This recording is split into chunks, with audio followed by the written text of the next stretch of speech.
Uh, let's get let's get started. Welcome, everyone. This event is brought to you by NAMI Southwest Connecticut, the local NAMI affiliate serving Lower Fairfield County.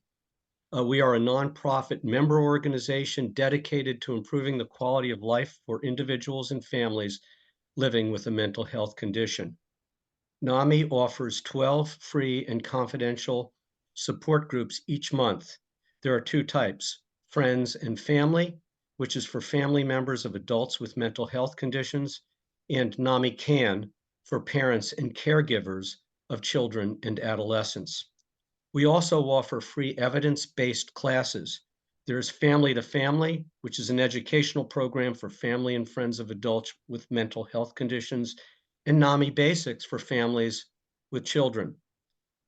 We are starting a Family to Family class on March 23rd, at Greenwich Hospital. And for those of you interested, you know, please look for more details on the NAMI Southwest website. We also have a speaker series and a book club that meets every other month on Zoom. Our next book is My Lovely Wife in the Psych Ward. I'm laughing, sorry about that. It's not funny, on March 18th, you can find the registration on the website. So I encourage you to visit the website at namisouthwest.org, and I encourage you to become a member and join NAMI.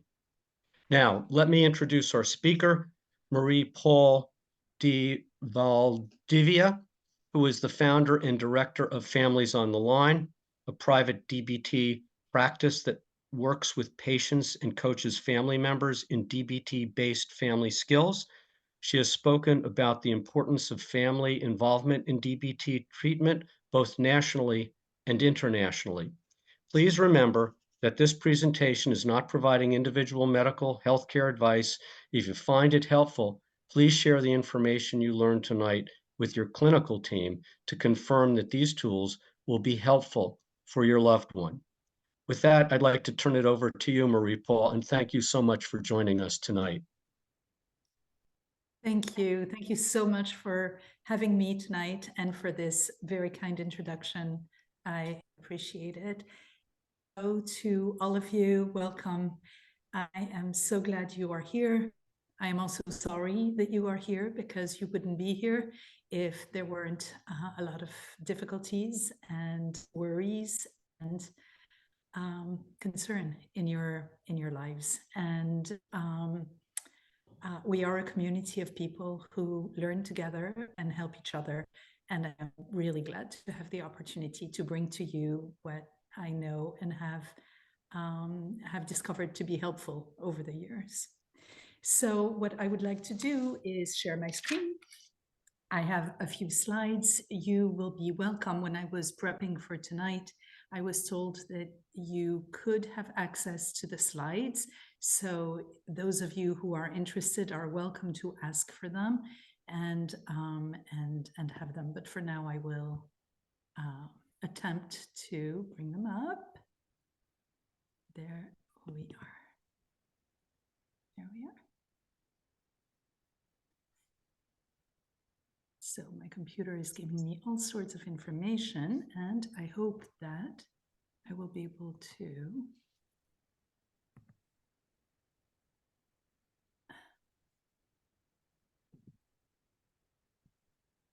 there we go. Okay, great. Okay, so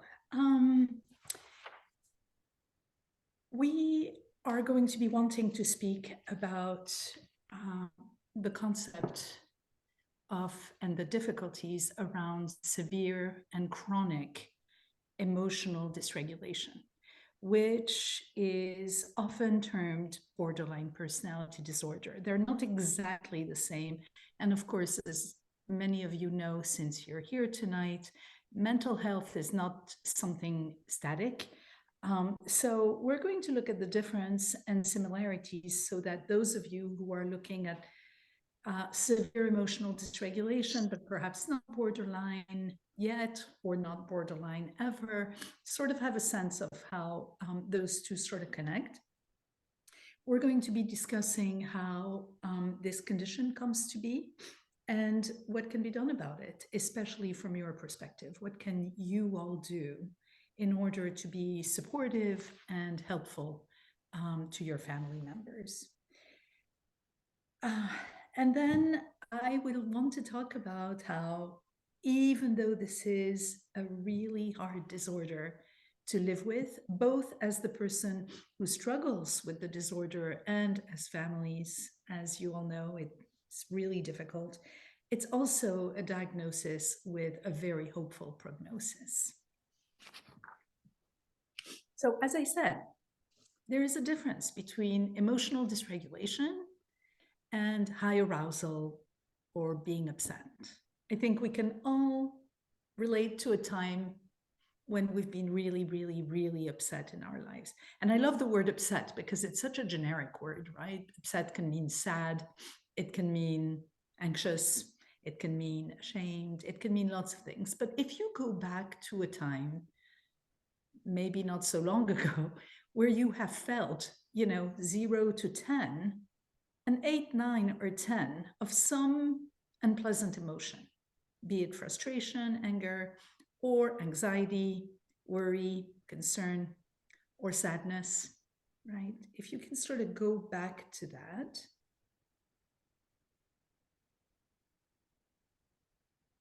Does that bring you to a place where you're thinking, oh, what was going on? What was I doing? What did I fail to do in those moments? Right? That was a moment where, for most of you, you were being very aroused, emotionally aroused. Your emotions sort of took over.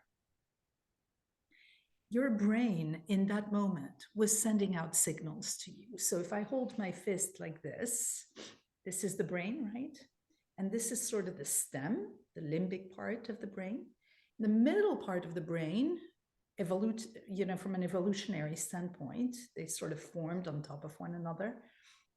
The middle part of the brain is where emotions come from. So when you were being really upset, this is the part of the brain, that middle part of the brain, that was really sort of activated and sending you messages. And then the front part of the brain, many of you know the name, the frontal cortex, right? Which is the most recent addition to this magnificent tool we have, in our heads, is the part that allows us to think and connect thoughts together. And when the emotion part of the brain acts up, when you are at an 8, 9, or 10 of an emotion, any emotion, your brain is being flooded by emotions, and emotions sort of take over because emotions are really a tool to keep you alive in many ways. So emotions are being sort of pumped into the brain, and many of us know what to do when those emotions come and sort of overwhelm us. We know to take space, or we know to grab a book, or we know to go for a walk. And we know intuitively that, and because we've learned over time, that when emotions sort of flood our brain, they will recede. And we will be able to sort of come back to a working frontal cortex in relatively short order, right? That's high arousal. That's being upset. Now, if I could see all of you, I would ask right now, raise your hand if you don't like 8, 9s, and 10s of big emotions. And I'm betting I'm seeing some hands go up. Feel free to raise your hands, right? Right? We don't like being upset. We don't like this high level of upset. And that's just high arousal.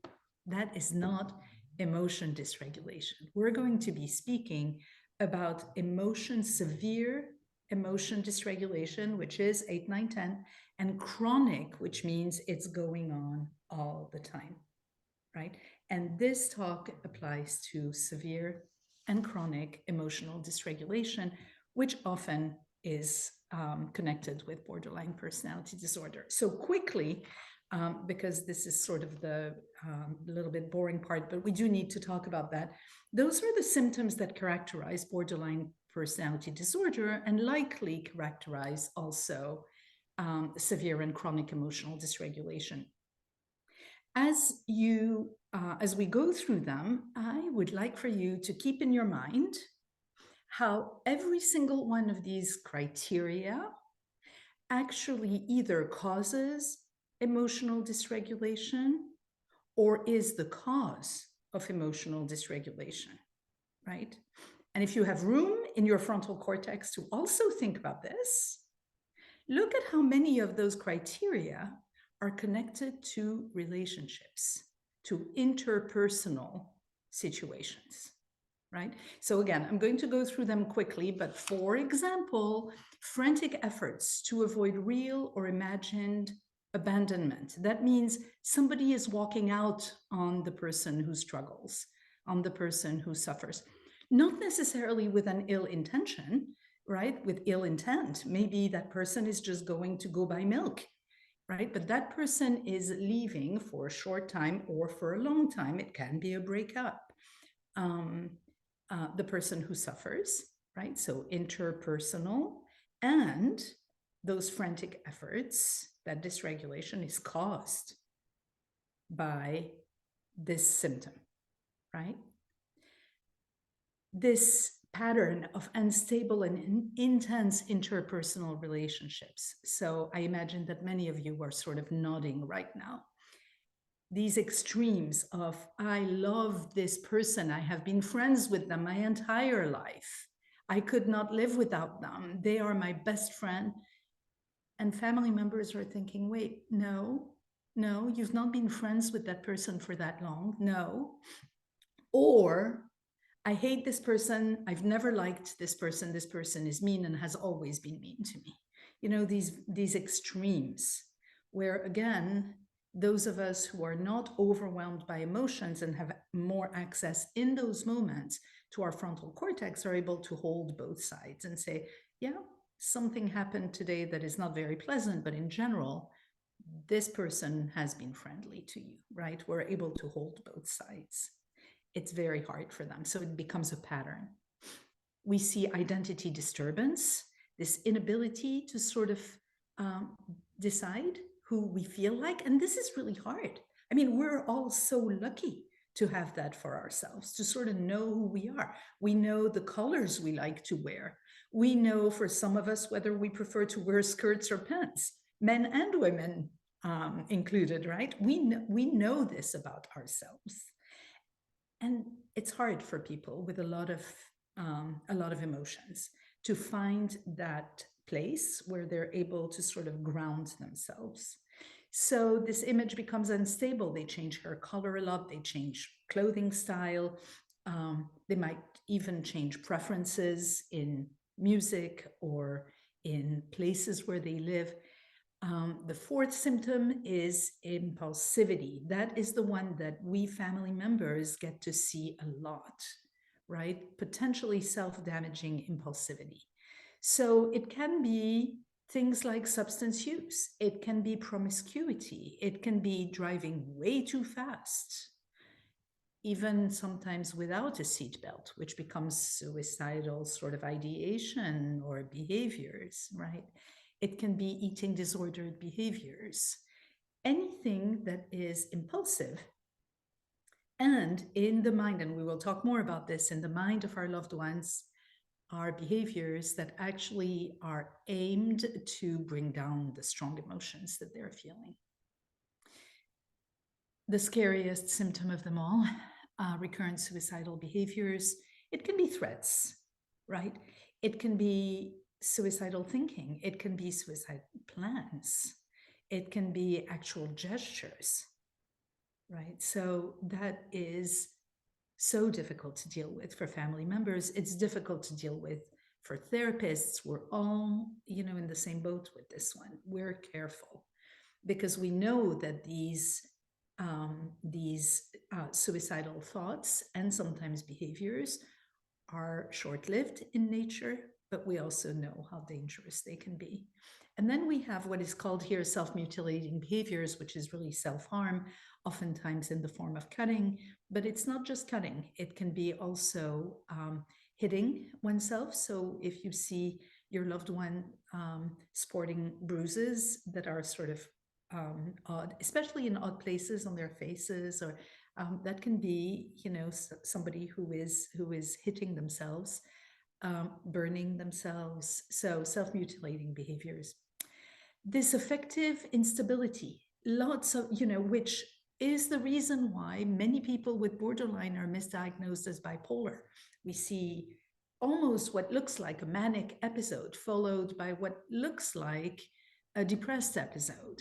And so when you start hearing, well, it's bipolar, but it's rapid cycling, you might want to ask yourself, is it really? Or is it more a behavior or an affect that is caused by external circumstances and that causes the person to have very strong emotions, either positive or negative? Chronic feelings of emptiness, not knowing where they stand, oftentimes described as feeling numb, not being connected with their body. I remember an amazing 17, 18-year-old who described it to me as feeling nothing, like there's a black hole from here indicating her throat to here indicating her sternum, and having the sense that she would disappear in that black hole at any moment. That was her description of a feeling of emptiness. Very intense anger, difficulty controlling this anger. It can be also in the form of threats, and physical threats, of course, as well as fights. And then finally, perhaps a little less frequently, paranoid ideation, everybody's out to get me, nobody cares, or severe, and the key word here is severe dissociative symptoms. We all dissociate at times, and our loved ones dissociate in a way that is actually pretty remarkable. If they say to you, if they assure you that you didn't tell them about the plans for this weekend, or that they were not allowed to use the car, it is possible that actually they were dissociating and you didn't know it. I mean, I have seen dissociation that does not look anything like dissociation. It looks like the person is present and they're completely, in a parallel world in that moment. So dissociative symptoms can be a part of all of this. So as you can see, all of this is a pervasive pattern of instability in interpersonal relationship, in self-image, and in affects, and a lot of impulsivity.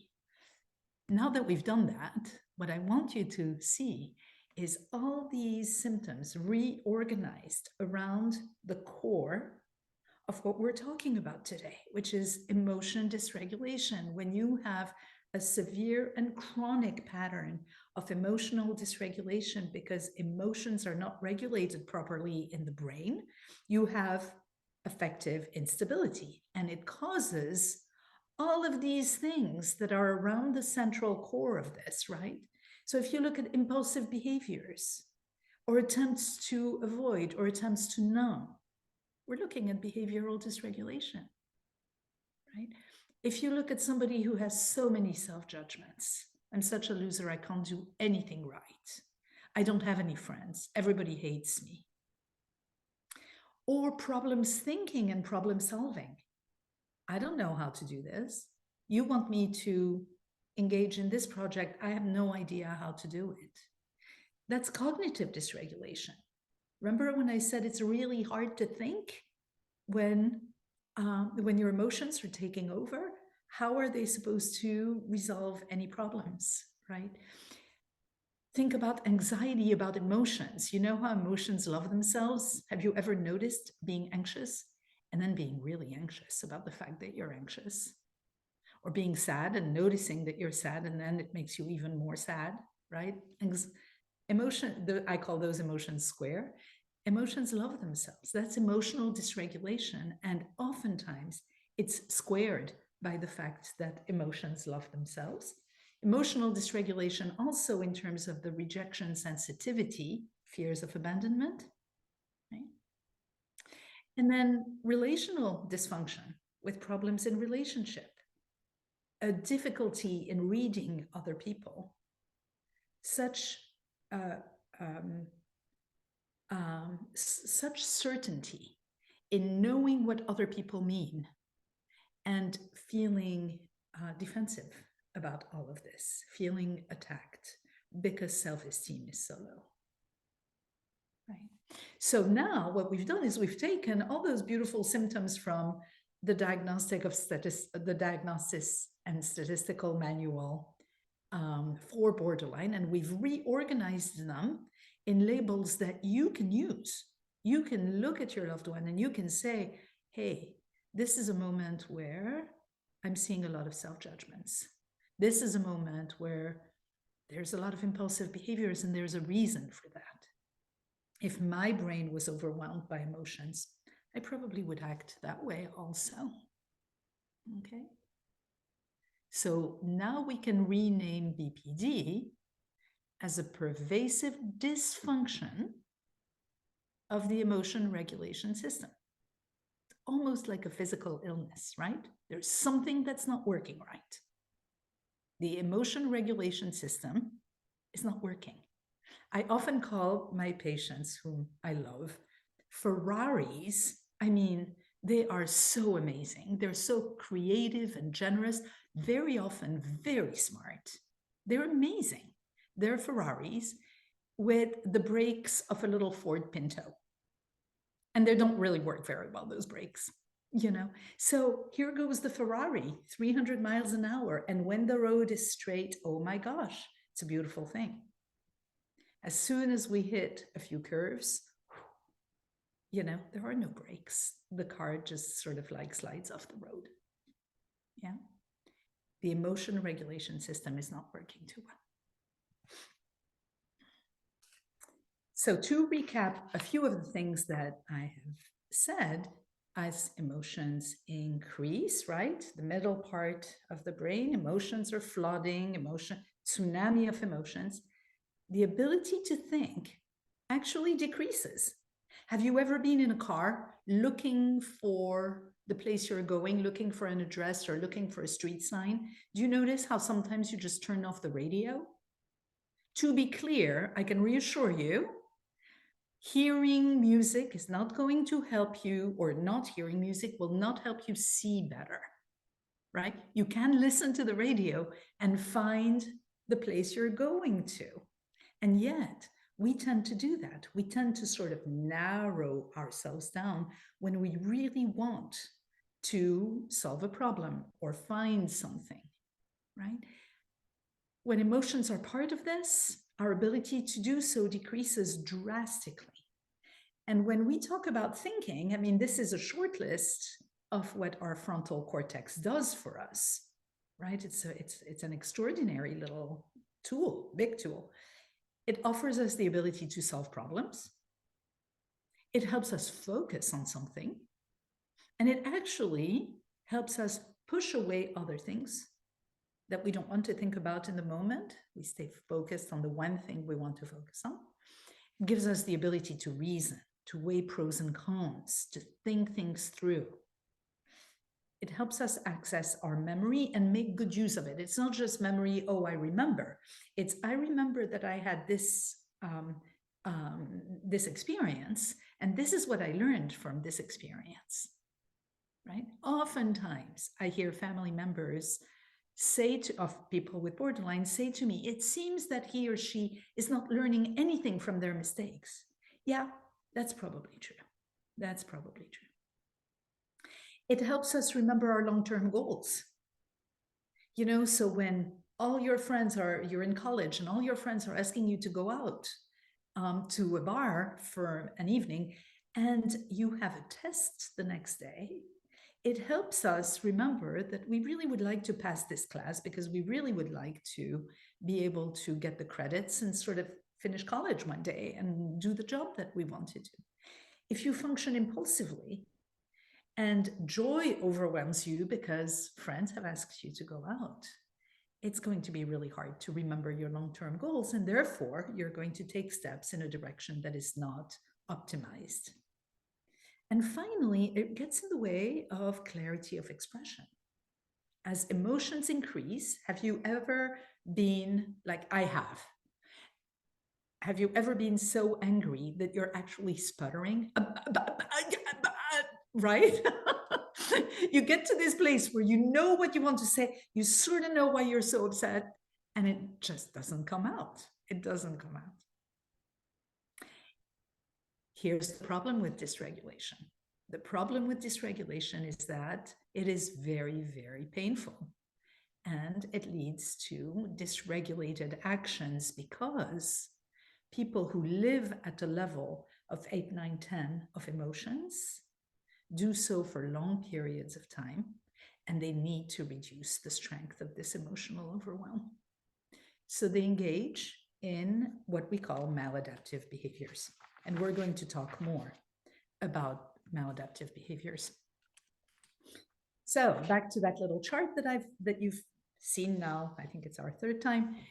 Emotional dysregulation is what we're looking at. It's not the same as just high arousal. These are people who have a very specific dysfunction. That dysfunction is pervasive. It's a dysfunction of something that we have been able to identify and label. It's the emotion regulation system. And the maladaptive behaviors function primarily to regulate emotions. Yeah, they are, in fact, our loved one's solution to their emotional problem. So when you think of a young woman who is promiscuous with regularity, this is the moment where her emotions don't feel so painful. This is a way to reduce I'm not saying it's good. I'm saying for her in that moment, it helps her not feel 8, 9, 10. It helps her feel 3, 4, 5.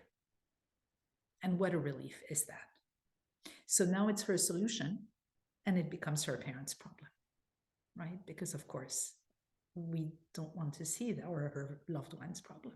We don't want to see that. We want to help her function in a more effective way. Very quickly, for those of you who need a little bit more information on borderline, I really want to keep more of my time for a few slides later. Lots of self-harm and suicidality, which I want you to read, not so much as they don't know what to do, and so that's how they express themselves, but more they are in tremendous pain, and they don't know how to deal with the pain. We have solid research that shows that thinking about suicide is really thinking about no more pain in their mind, right? The pain has to stop.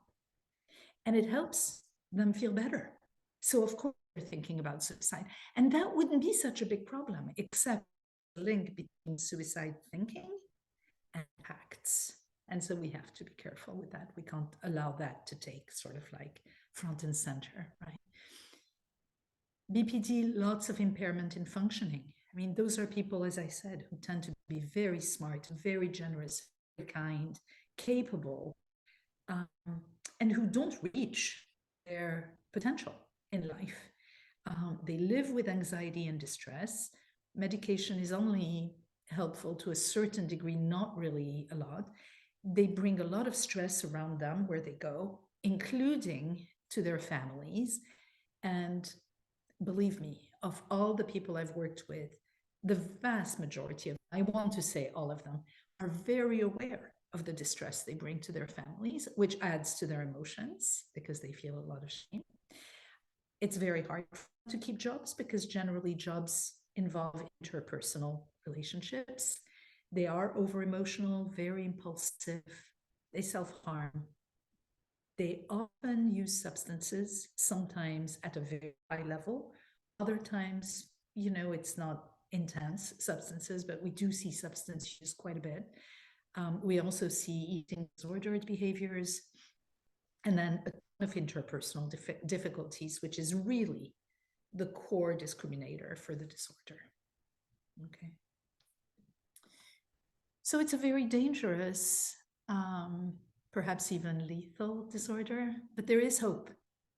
Patients suffer a great deal, but here is some data, some very solid data that comes out of longitudinal studies and ad hoc studies. After 2 years, we see, so recover.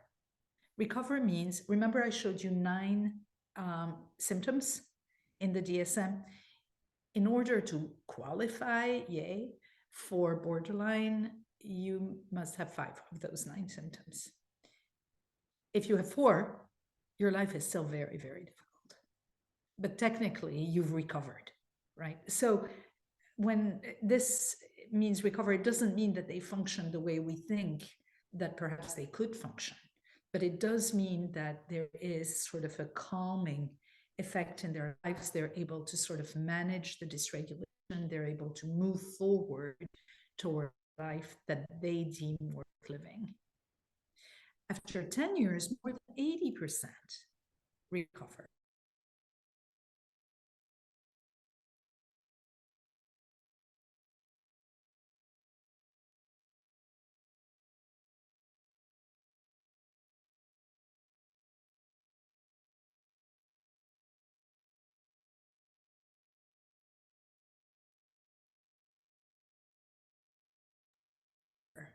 And now that's a fast, and the next one, 80% of young adults, very little relapse. Major, I'm being told my internet connection is unstable. We just missed maybe the last minute or 2 of what you said, So Marie-Paule. quite a bit. Oh, so what I was saying is that bullet point, 88% remain in remission, and then 80% of young adults don't meet BPD criteria within 2 years. That's quite remarkable.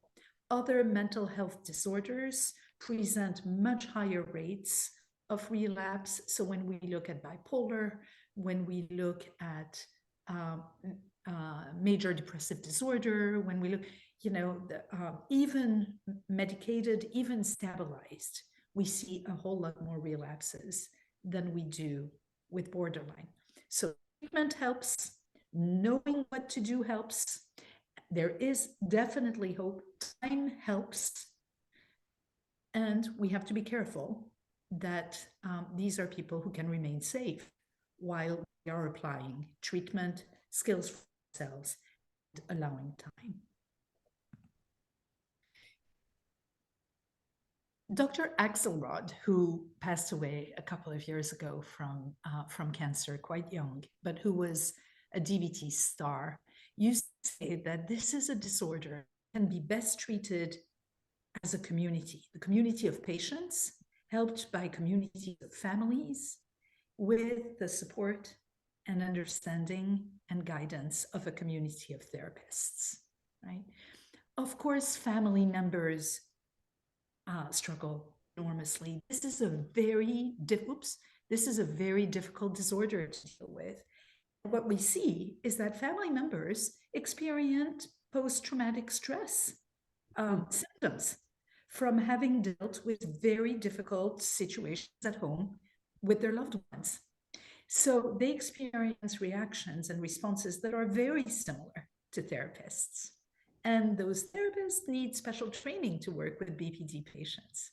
So that tells us how important coping skills are for families, right? So that they can understand and align with their loved ones who are not trying to be difficult, but who are struggling with a very real, difficult disorder. So we have to find a balance between patient and family members' needs. So this next section, I don't know if maybe Susie, Joe, you are there important questions that have popped up, or may I move to sort of part 2? I'd say move to part 2. There are a few questions, but I think we can turn to those later. Marie-Paule, I think we're in good shape. Okay. And by the way, it's 7:40 now, so I want to make sure you're able to finish your entire presentation. Yep. So what I thought we would do for the next 10, 15 minutes or so is talk about what happens to your loved ones and what you can do in order to break the chain of escalation that I'm sure many of you are very familiar with. So let's very briefly talk, and again, you have access to these slides, so you'll be able to look at them again. But let's talk very briefly about the vulnerabilities of our loved ones. They have many biological characteristics like we all do, but they have 3 in particular that cause them a great deal of vulnerability. The first one is that they are very sensitive. They pick up emotions. Anywhere there is an emotion, they pick it up. They know if you're sad, they know you're sad. If somebody is angry, there's bristling going on, right? There's sensitivity. Their antennas, I often say, pick up the world in millions of pixels, whereas our antennas pick up the world in thousands of pixels. They also are very reactive, highly reactive. So not only do their antennas pick up emotions, but they pick them up 0 to 10 extremely rapidly, extremely quickly. So if you confuse reactivity and sensitivity, think of Mr. Rogers, super sensitive, not reactive at all, right? These are not people who are not reactive. These are people who go from 0 to 10 in a flash. They pick up everything, they shoot up to 9, 10, and then it takes them a long time to calm down. When we think about our return to baseline, you know, some of us, if we're in a near accident, we'll sort of breathe 3 times and be able to get back on the road. Others need a half hour. Others would prefer to not drive again, right? We all have a different level of speed of return to our baseline. People who struggle with this emotional dysregulation have a very slow return to baseline. So you can imagine, they pick up an emotion, whoosh, sends them to a 10. They very, very slowly make their way down. What are the chances that they'll pick up another emotion? Huge. So they pick up another one, whoosh, it sends them back up. Yeah. And they live their lives at this very high level of emotional intensity. Yuck, right? What a chart. So trust me, we're going to sort of dissect it together. It is probably my favorite chart of them all, and maybe by the end it'll be yours as well. Let's take an example for the sake of time. Let's imagine a young, this is an example I often take. Let's imagine a young woman, let's name her Jennifer, and let's imagine that Jennifer is going to college. It's her second year of college, but it's really her second time trying her first year, because the first year she lost it and dysregulated and could not go to class anymore, and nothing worked well. She got into fights with other students and with professors and ended up not going anymore. So you know what happens in college when parents pay for a semester, they don't get their money back. So parents were pretty upset, but Jennifer asked them to try again. And they said yes, but it's the last time. And here she is. And it's the end of the semester. And last class before finals. And here is Jennifer with borderline personality disorder. So look at the box up top on the left, vulnerability, right? So we know she's super sensitive. We know she's very reactive. We know she basically does not get back to baseline. So how does she feel about the end of the semester?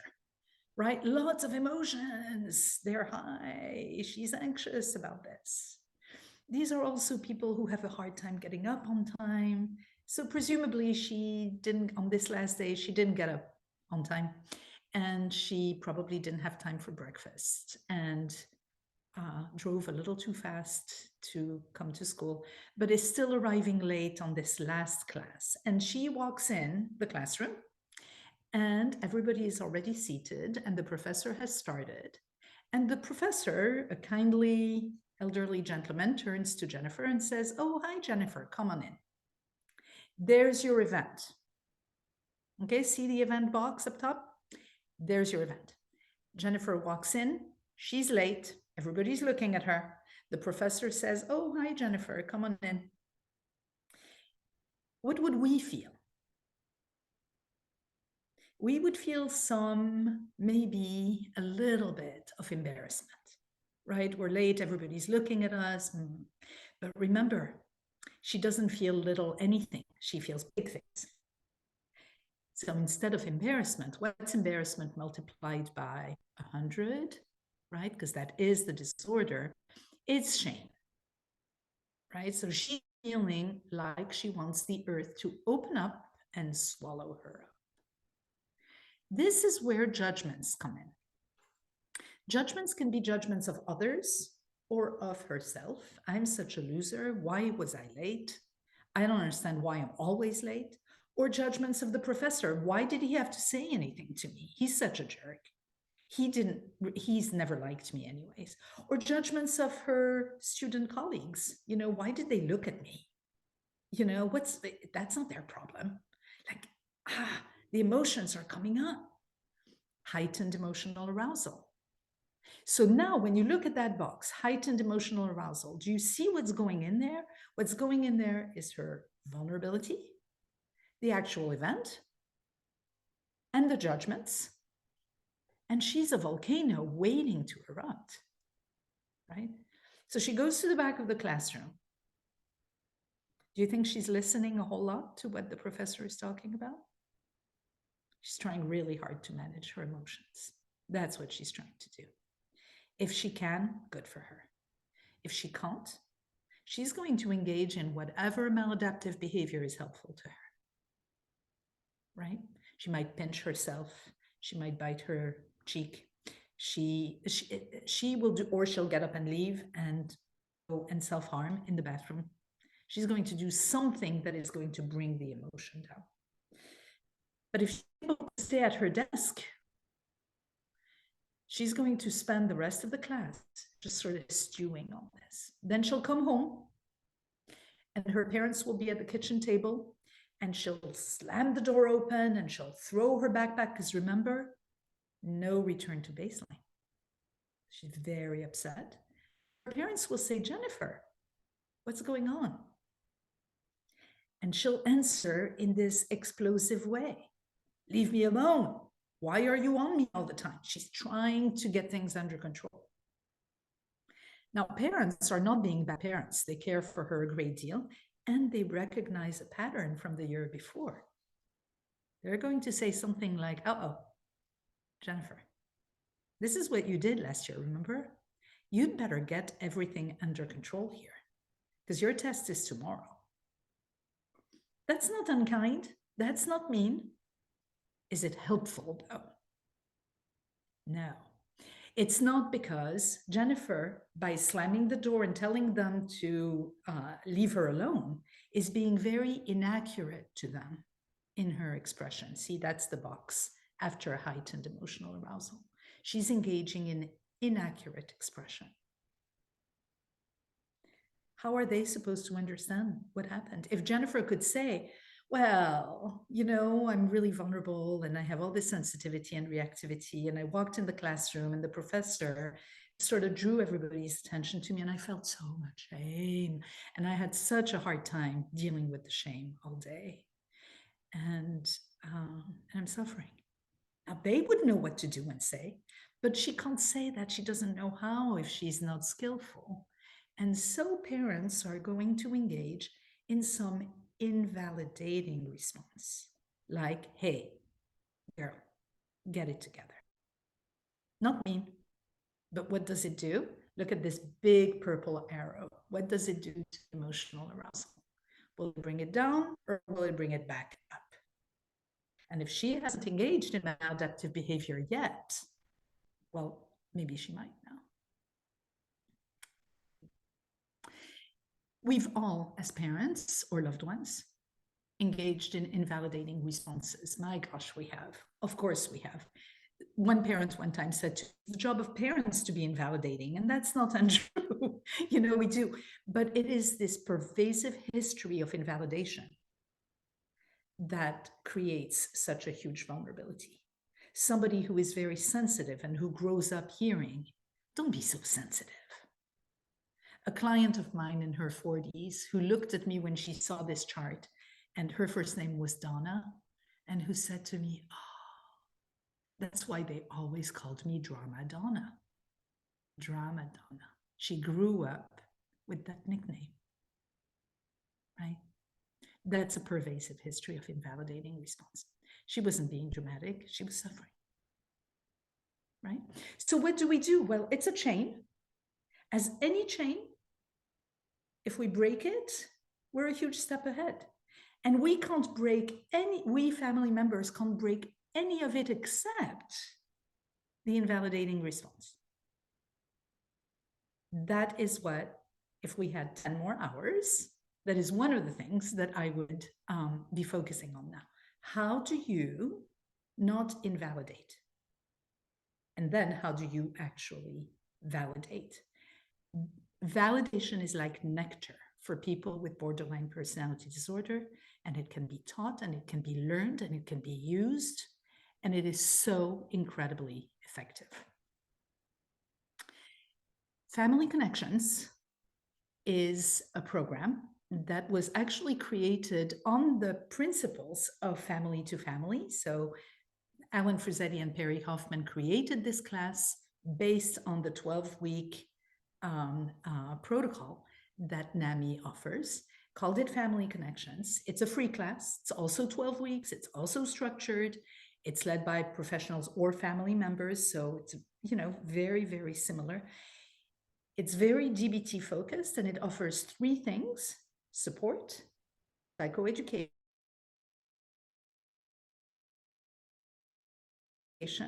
and skills. One of the things that you can do to make this a hopeful prognosis is take this class. There is a long wait list, as there is for family to family, and it's a phenomenal class. Another place, of course, where you can learn these skills is with individual therapists or in groups, but this free 12-week class is amazing, and I've taught it many times. It's really great. For those who live with the symptom of the disorder, DBT is, as of today, the treatment of choice. It has a lot of research studies that indicate its efficiency, and a lot of those research studies have been done over the past 20 years. It was developed originally for the treatment of suicidal behaviors, but it turned out that it became very, very appropriate and very useful for the treatment of borderline personality disorder or severe and chronic emotional dysregulation. It's quite available, and it has done nothing but grow over the past decade. It's a little harder to find clinicians who treat both patients and families, but it's okay. You can find treatment for the person who struggles and treatment for the family. If you have a loved one who refuses treatment, don't let that stop you from engaging in the work yourself. You changing yourself will change a lot of things, and you will learn to be more effective. Dialectical behavior therapy is grounded in the notion of acceptance, which is sort of validation, and change, setting limits, learning how to say no. That's change behavior, right? So in DBT, we're continually looking for this balance. We understand what's going on for you, and we have expectations and requirements. Okay. So that brings me to the end of what I had planned to share with you. After this slide are just a few more slides that describe DBT there's maybe 5 slides more that describe DBT in a little bit more detail for those of you, and they're standalone. So those of you who are interested in just a very quick overview of DBT, the slides will give you that if you're interested. And of course, you're always welcome to email me if you have any questions at all. How am I doing with time, Joe? Marie-Paule, you're doing very well. It's a little bit after 7:50. It's ideal. We've got a large group of attendees tonight. I've been riveted to your presentation and actually taking some snapshots, although a few of our guests have asked if your slides will be made available. And I'm wondering, I think you said they would be, and would that be through your website or through the NAMI Southwest website. In either case, clearly there's a lot of interest in your slides, which have been absolutely illuminating. And I'll have that be the first question, and then we'll turn to some And, other questions. and I think I'll take that question if you don't Okay, mind. Susie. Thank you. It will take us a period of time, but this recording will be up on our video, as many of our past speaker event recordings are. That would obviously have the slides on it. As to sending out the slides, because we find some people register but don't attend, we're not going to send out her slides to everybody who registered. I would suggest that you write into our Gmail account, NAMI southwestct@gmail.com, and ask for the slides. And I will make sure they get sent out to anybody who sends us that request. Very good. So I will send you the deck then. Thank you. Thank you. So I'm going to now turn to a question that a number of folks who have been listening tonight have raised. And I would say that dilemma is that each of these questions involved a family member and his or her condition, a diagnosis, medications that they're on, and in each case, with specifics given, asked a question of how they, the spouse or the parent, other family member can be helpful to their loved one. And so I guess the way I'd phrase it, Marie-Paule, would be, you gave us some wonderful information in terms of where to find the training to break the invalidating responses from a family member, which is probably one of the key areas where if we can learn to change that response or behavior, it can be incredibly important to helping the situation. But I'm wondering if there are other sort of, general thoughts that you might be able to share with us tonight on, when you do get these questions about one's condition or concerns of a misdiagnosis, or maybe my daughter is on the wrong meds because they've got the diagnosis wrong. How does one who is in feeling that way, which obviously is painful and disconcerting, any thoughts or points that you would share with this, fairly generalized question that we've received tonight? Yeah. I can give you some tips, and the first one that seems to be in general quite helpful, since borderline is often misconstrued for bipolar, a way to tease them apart. And let's remember that sometimes people present with both. We do have instances of comorbidity, so I'm not saying it's one or the other. But if you think of a deserted island, if your loved one was on the deserted island, nobody else there, would they still present with all the symptoms that they're presenting with or not? If the answer is no, it's probably borderline. If the answer is yes, we'd still have the ups and downs. They just have the ups and the downs by themselves. Then it's probably bipolar. It's probably more rooted in, a chemical effect of the brain versus this interpersonal core that seems to create a lot of the symptomology, the etiology of borderline personality disorder.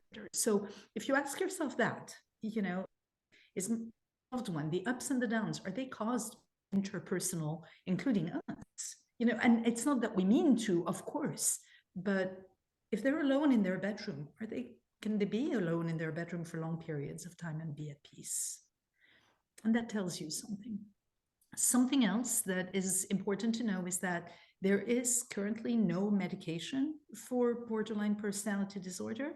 But having said that, there are medications that can help us shave the edge off some aspects of the disorder.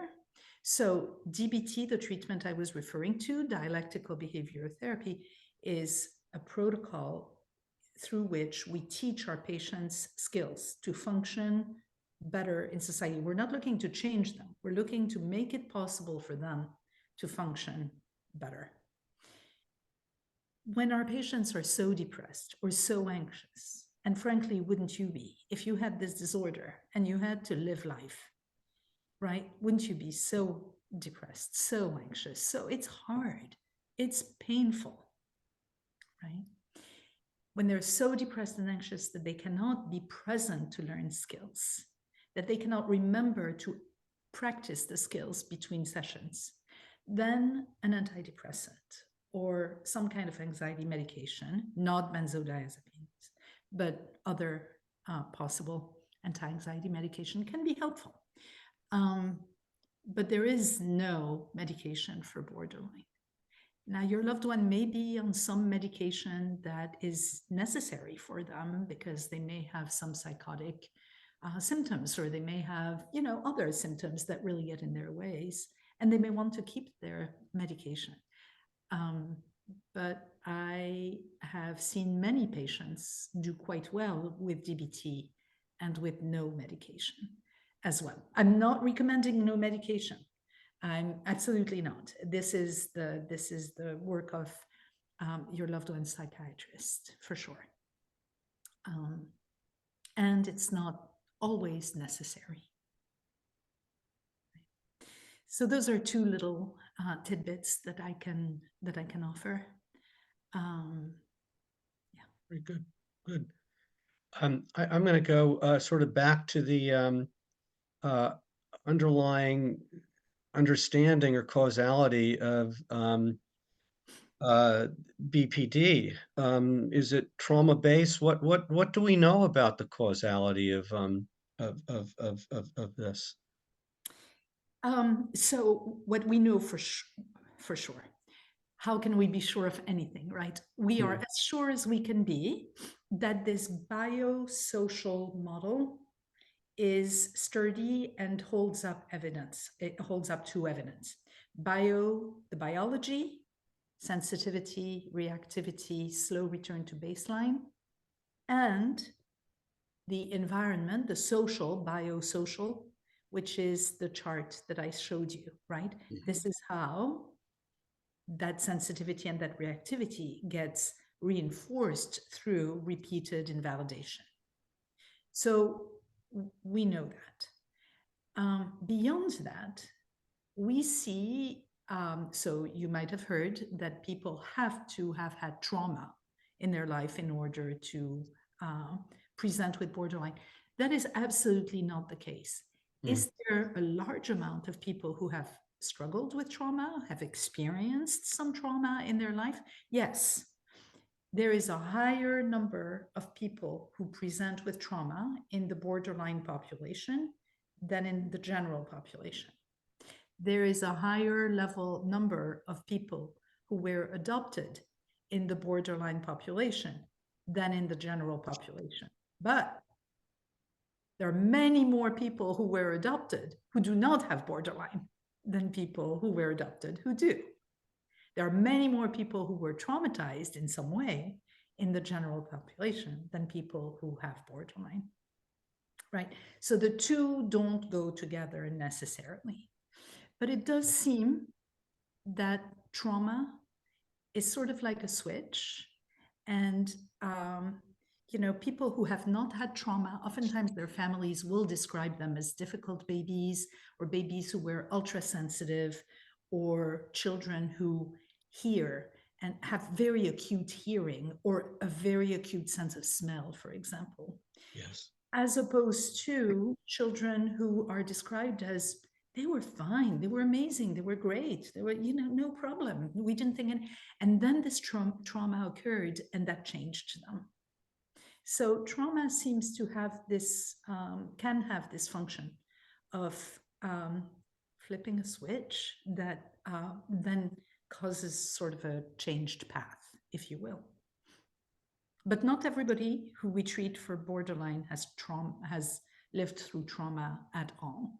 And certainly not. I mean, there was a time, I think we're beyond that now, thankfully, but there was a time where sexual trauma within the family was blamed for borderline. So that added to the stigma enormously. And there is absolutely no reason for, I mean, I'm sure it happens, but in my career, I have yet to see somebody who has struggled through this particular kind of trauma. So I wanted to ask another question. Thank you for that answer. You've spoken a lot about what we can do to help our loved ones, and very specifically, you talked about breaking that invalidation response and learning to and training to um, be in a position of helping to validate and provide support. Um, Another question we've got is, if there's a loved one whose behaviors are truly not acceptable in the world outside our homes, or even within our homes for that matter, um, people won't validate them the way we've, learned to. How do we teach them to function in society? How do, what can we do? So we're taking um, that family work on helping to validate. I think more broadly, it seems like a challenge because we can do things within the household. Once we get outside into the wild world out there, how do loved ones think about a family member who has suffering from BPD as they get out into the world? Yeah. I love that question. Whomever asked that question, thank you, thank you, thank you. I will take a few minutes to answer it if that's okay, because I want to come at it from a variety of facets. So first, the word validation in the world of BPD and in the world of DBT. Validation is not complimenting, it's not supporting, it's not agreeing, it's none of that, which is often the way the word validation is used in everyday language, right? It's simply understanding where the person we are speaking to comes from and communicating this understanding. That's what it is. Right?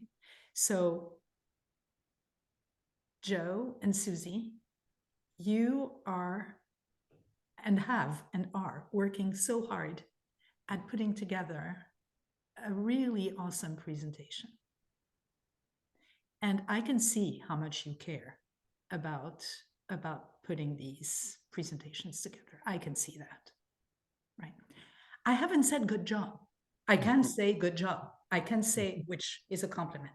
I can say thank you, which is an expression of gratitude. That's not what I'm saying. What I'm saying is, I sort of think I understand maybe where you're coming from, and I'm sharing my understanding of where you're coming from. Taking a little bit of a guess there, but right, that's validation in the world of borderline, in the world of dialectical behavior therapy. You can always validate something. People with borderline, even though we sometimes don't understand at all why they're doing what they're doing, are not underscored 5 times crazy. They're not. They do things for a reason. There is a kernel of truth in the reason why they're doing what they're doing. And I'll give you an example. Right? So we can try to find this kernel of truth and validate that. What we don't want to do ever is validate what is not valid, right? Something that is invalid. I am going to beat my little sister up over the head with this 2x4. That's invalid. We're not going to say a thing about that other than, wow, you're really angry. You're very upset with your little sister, which that's valid, right? Being upset is valid. The expression of this upset is not valid. We're not in those moments, we're not in the job of teaching our loved ones to function out there. Of course, people are not going to validate them in this way, in their jobs and on the street. Of course not. We're in the process of helping them calm down through this process of validation so that they can sort of function again and observe what happened, with the goal eventually of them becoming able to validate themselves and learn to calm themselves down. That's what we're doing. So Okay. quick example, because this is so important, right? Let's say that I tell my son does not have this disorder, but let's say that he did. And I tell him that because he totaled my car last month, he is not allowed to use my new car, ever. He's just not allowed to use my new car. And I'm not home. And, you know, he's never invited to go anywhere. But some friends of his, or some people he knows, call him and say, hey, let's go to a party. You can come pick us up because we don't have a way to get there. And then we can all go to the party. All the symptoms I talked about, the impulsivity, the desire to be connected, the fear of abandonment, blah, blah, blah. Impulsive. He takes the keys, he takes the car. He goes, he drinks, he comes back. Maybe he doesn't total the car, but he damages it and he comes home. What do I have to validate in all of that? Right? It doesn't feel like I have a whole lot to validate. So I'm a human being. He would come home and I would be very upset. And I would say, you know what? We will talk about all of this tomorrow. I'm glad you're home. Let's all go to bed. And then by then, I've returned to some level of baseline, maybe. And I can validate so many things. I can validate that he must have been so excited at the thought of going to visit friends. That he must have felt so much of that emotion that he didn't have any other thoughts about other ways to get there with these people who called him. That it was so important for him to do it. That he did not intend to damage my car. I can validate all of that, which does not negate the fact that he messed up and there are going to be consequences, right? And we're going to need to talk about all of that. But I certainly can validate, and now I'm aligned with him. I can even push it as far as saying, this is how big your emotions get, that you get yourself into those situations. What do you want to do about that? Because that really screws up your life. You know, wouldn't it be great if the response to that was, I think I need to see a therapist, right? It may not happen, but it may. It certainly will not happen if I say, you need to go see a therapist. This is the third time you've totaled my car. You know, that won't work. So that's an example. Thank you for asking this question. That allows me to underscore the importance and effectiveness of validation. Very wonderful answer. You know, we have a few more questions, and I also got another request, not so much a question. The last few questions are, you know, one on the issue of deeper skills. You know, why is it that not more facilities are engaging in deeper skills such as behavioral chain analysis? I'm embarrassed to say I'm not sure I know what behavioral chain analysis is, but nevertheless, that is the question.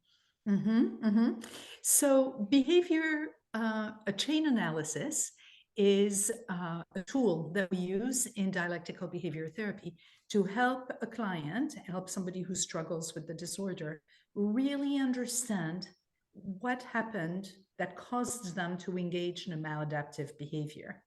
Right?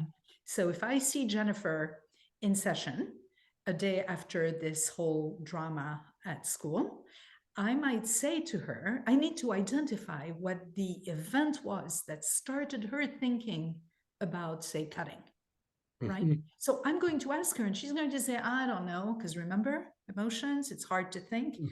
I don't know, I got up, I was late, the teacher was a jerk, and I don't know. And I'm going to, as a therapist, really break it down like, I say, like salami slices. What happened? You say the teacher was a jerk, so that was a moment of emotional upset. What happened just before you thought the teacher was a jerk? Well, I walked in the classroom. Aha. And what happened when you walked in the classroom? Well, everybody looked at me. I mean, they're all jerks too, right? Aha. So what was the emotion you felt when you walked in the classroom and everybody, do you see what I'm doing? I'm cutting it so Yes, thin. yes. That's a chain analysis. We're chaining the events from start to moments of self-harm, start to moment of suicidal thought, start to moment of driving too fast without a seatbelt. Then we engage in solution analysis. What could you do next time? If you are in a similar situation, we've got the chain in front of us. Where will you take it to a different direction?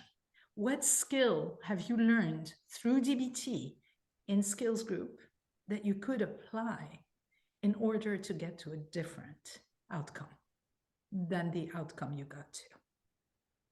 Right? Because it's sort of not fair to ask parents to pay for a full semester several times in a row and hope that Jennifer is going to figure it out on her own.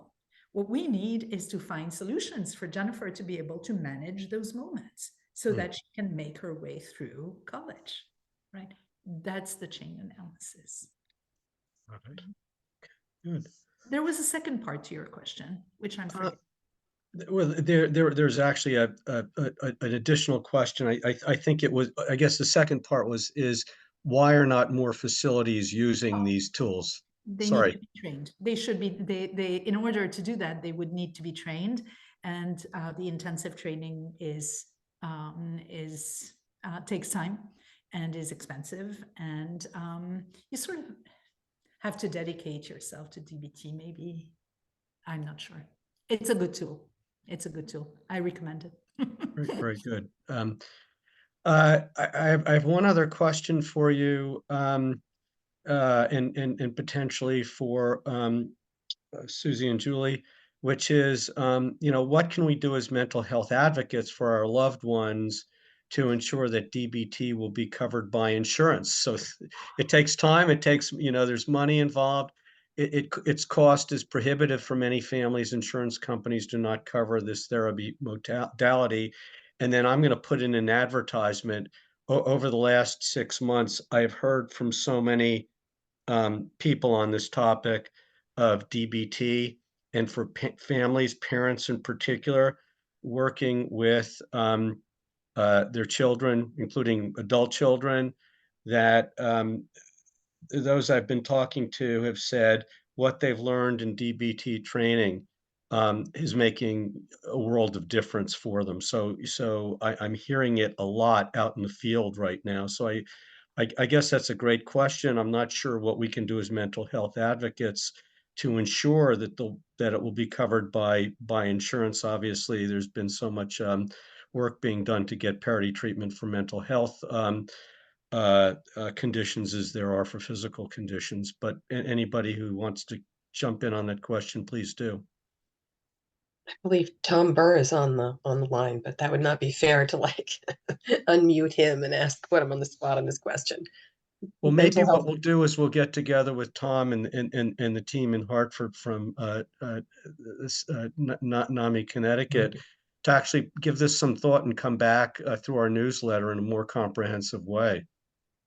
I see Tom's got his hand up. I asked him to unmute. There you go.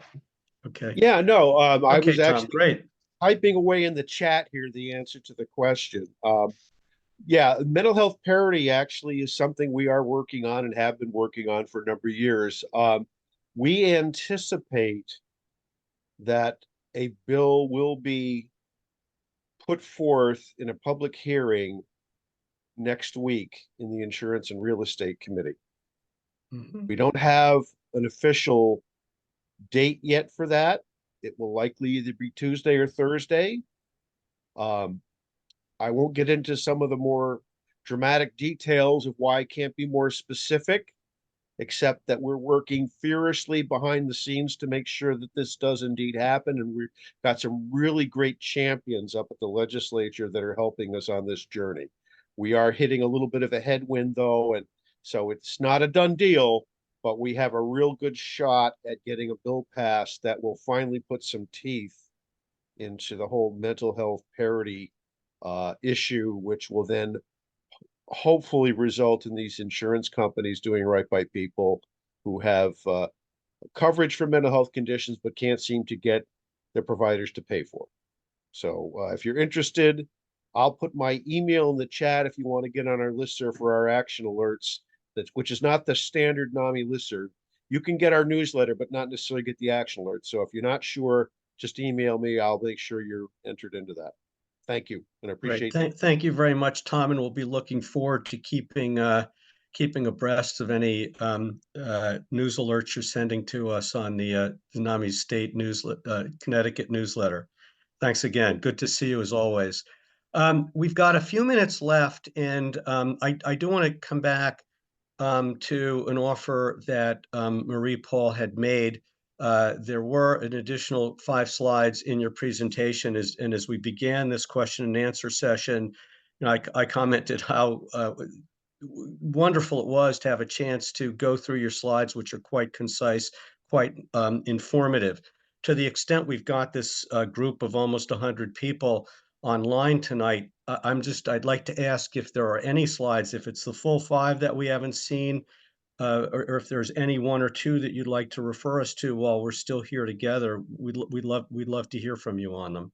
Happy to do so. So let me go back to, so I know it takes a second or two to activate. Those slides are really pretty much a description of what DBT is, or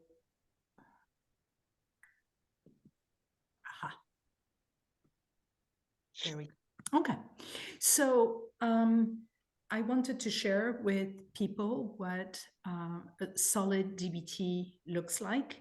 When you're looking for a DBT clinician,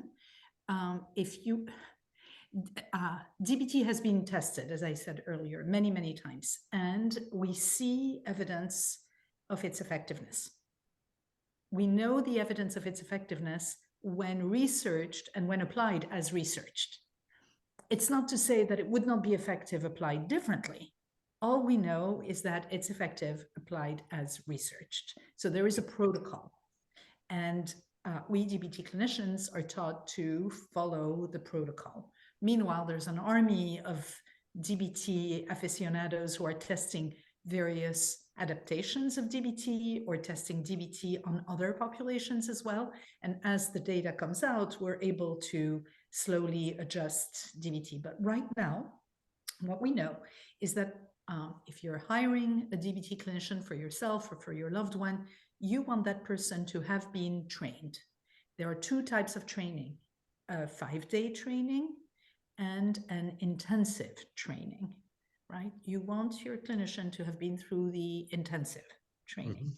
5-day training is nice. It helps people know what the skills are, what DBT is in a nutshell. There's a big difference between knowing what DBT is and actually applying DBT. So you want your clinician to have been intensively trained. You want your clinician to be part of it's called a consultation team, which is the last bullet point in that first section here, which is DBT therapists getting together once a week to avoid burning out, to avoid getting polarized. You might have heard how much I love my clients. I mean, we get so attached to these people who suffer so much. And sometimes we get so attached that we fail to see moments that could be maybe a little dangerous, that we get sort of convinced by their certainty about certain things in their lives, right? We need one another to sort of remind each other to keep these people really safe and to be both accepting and loving and very focused on change as well, because their lives are miserable the way they're lived right now. We wish the program was shorter. It's generally 8 months to a year.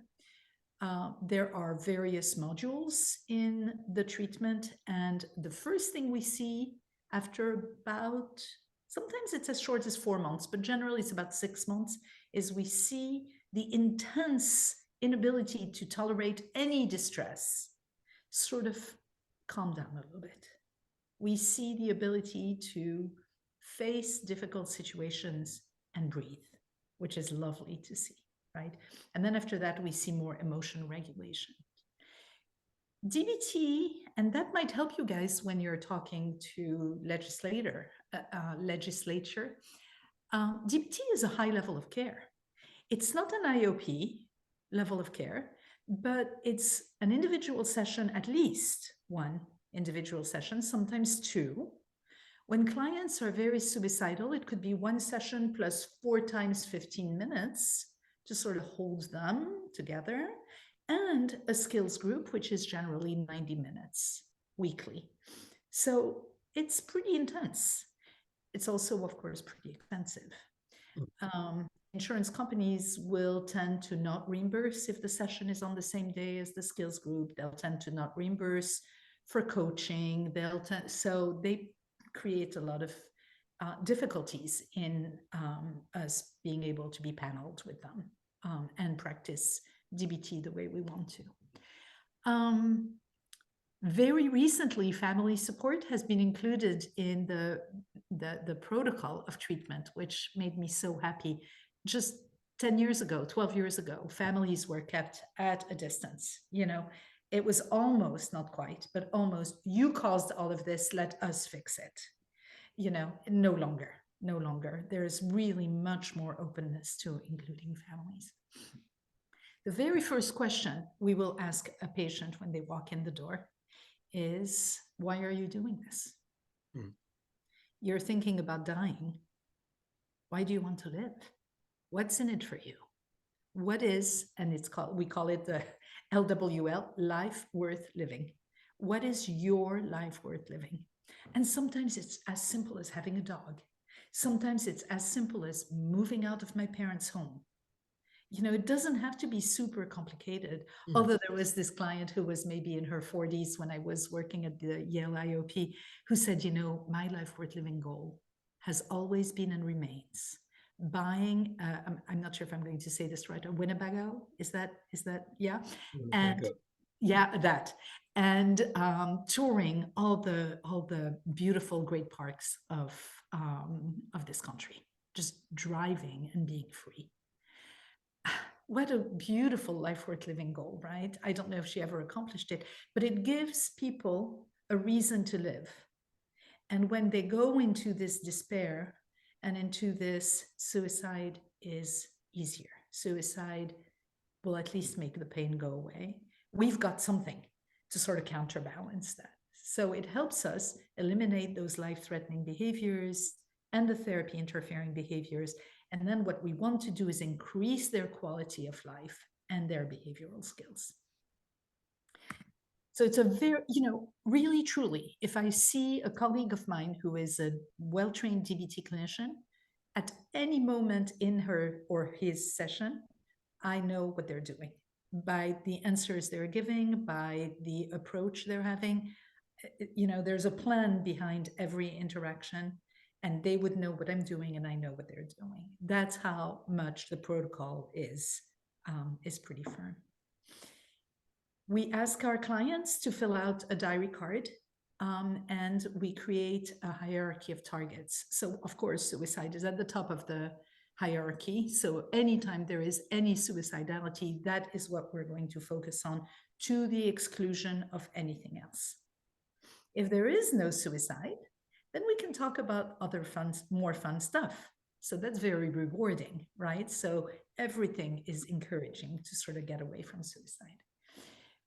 We engage in a lot of validation, but we also engage in problem-solving strategies. So we're continually holding both sides.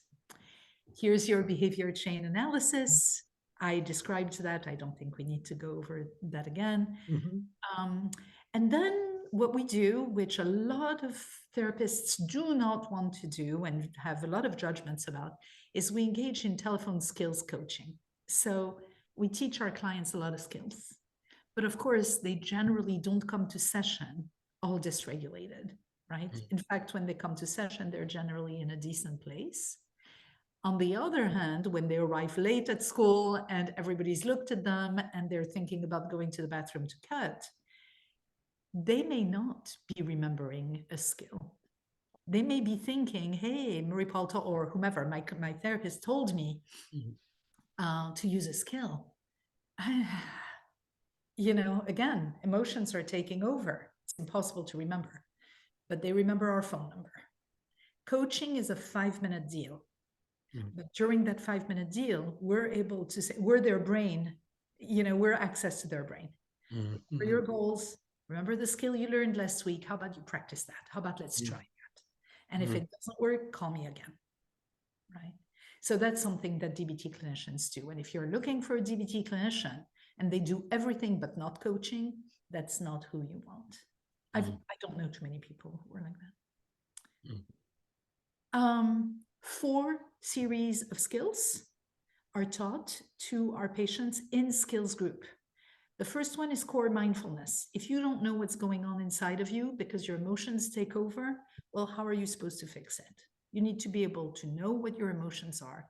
You need to be able to name your thoughts, and you need to regain control of your brain as opposed to letting your brain take control of you, right? And that is just like going to the gym. It's practice, practice, practice. So we practice mindfulness, and that is being present in the moment without judgments. Core mindfulness addresses all the confusion about self, that big black hole that I was talking about. It addresses that self-perception, dissociation, and it's very effective in terms of reducing reactivity. Like if I have somebody who reacts at 9 and I can get them to react at 7.5, what a difference. It's still 7.5. It's still hard, but it's very different than 9. Good. Other DBT skills